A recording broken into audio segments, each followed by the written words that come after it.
సర్వశక్తిమంతుడు సర్వోన్నతులైన దేవునికి మహిమ కలుగునుగాక.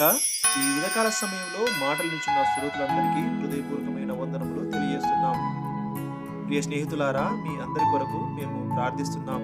మీరందరూ క్షేమకరమైనటువంటి రక్షణకరమైనటువంటి జీవితమును గడపాలని మీ అందరి కొరకు ప్రయాసపడి ప్రార్థిస్తున్నాం.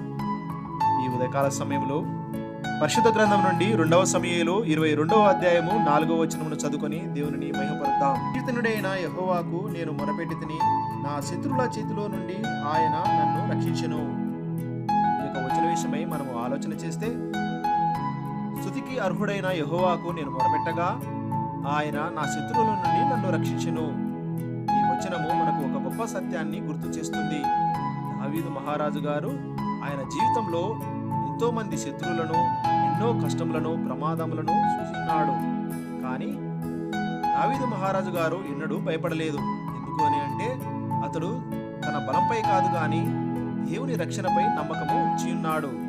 స్తుతికి అర్హుడు యెహోవా అంటే మన జీవితంలో జరిగే ప్రతి రక్షణకు దేవుడే కారణం.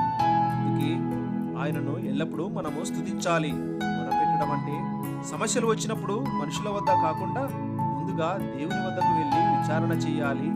ఆయన యందు విశ్వాసం ఉంచి ప్రార్థించాలి.